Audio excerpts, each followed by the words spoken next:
주님의 손과 발이 되어. 독일 베를린에는 2차 대전 때 폭격을 당해 건물 곳곳이 파괴된 교회가 있습니다. 교회의 중심에는 많은 사람이 기도하러 오는 예수님상이 있었는데 이 예수님상도 폭격으로 한 팔이 잘려나가 흉물스러운 모습이 됐습니다. 10,000명에 가까운 사람들이 매주 예배를 드리러 오는 곳이었기에 이 교회를 어떻게 보수해야 하는지를 놓고 많은 사람의 의견이 오갔습니다. 지붕이 멀쩡한 곳이 없을 정도로 훼손됐기에 아예 철거를 하고 새로 지어야 한다는 의견, 역사적 의미가 있는 건물이기에 최대한 원형을 살리고 보수를 해야 한다는 의견도 있었습니다. 수많은 토론과 회의 끝에 교인들은 다음과 같이 결정했습니다. 전쟁의 참상을 교훈하기 위해 교회는 지금 모습 그대로 놔둘 것, 팔이 날아간 예수님상도 그대로 놔둘 것, 대신 우리가 주님의 팔이 되어 더욱 열심히 섬기고 복음을 전할 것.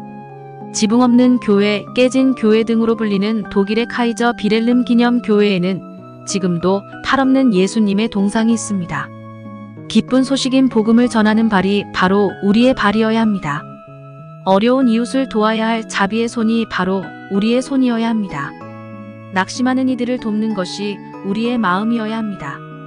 주님의 크신 사랑을 먼저 깨달은 우리가 그 사랑을 손과 발로 전해야 합니다. 오늘 말씀을 통해 언제나 주님의 손과 발이 되어 세상에 주님의 은혜와 사랑을 나누는 방법에 대해 생각해 보겠습니다. 오늘의 말씀 디모데전서 4장 10절 찬송가 351장 421장. 이를 위하여 우리가 수고하고 힘쓰는 것은 우리 소망을 살아계신 하나님께 두미니 곧 모든 사람 특히 믿는 자들의 구주시라. 세상 곳곳에는 여러 가지 어려움으로 힘들어하는 사람들이 있습니다. 부자는 가진 것을 이용해 더 부자가 되지만 가난한 사람이 가난을 벗어나기 어렵습니다. 경제적인 어려움뿐만 아니라 세상은 사람들이 살아가기 쉽지 않고 그 속에서 많은 사람들이 고통을 겪고 있습니다.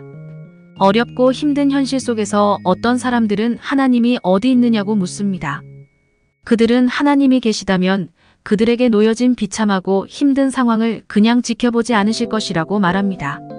세상이 주는 어려움과 고통은 하나님을 알지 못하는 사람에게도 하나님을 원망하게 만듭니다. 하나님은 이런 세상에 우리를 보내셨습니다.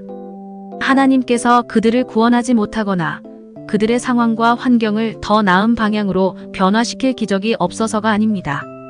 하나님께서는 그들을 위해 우리를 준비하셨고 우리가 그들에게 나아가 하나님의 은혜와 사랑을 나누길 원하십니다. 우리가 하나님의 손과 발이 되어야 합니다. 하나님께서는 우리의 손을 사용하여 사람들을 돕게 하셨고 우리의 발을 통해 어려운 사람들이 있는 곳으로 나아가게 하셨습니다. 만약 우리가 가지 않고 돕지 않으면 하나님께서 계획하시고 준비하신 은혜가 그들에게 닿지 않을 수도 있습니다. 지금 주님께서 바라보는 곳으로 나아가십시오. 그리고 주님께서 우리에게 주신 힘과 능력을 사용하십시오. 주님께서 가라고 하신 곳에 나아가 주님의 손을 대신하는 사람에게 주님의 놀라운 능력이 함께 하실 것입니다. 언제나 주님의 손과 발이 되는 그리스도인이 되시기 바랍니다. 오늘의 기도. 주님, 언제나 주님의 손과 발이 되어 어려움을 겪는 사람들에게 나아가 주님의 은혜와 사랑을 나누는 그리스도인이 되게 하옵소서. 예수님의 이름으로 기도합니다.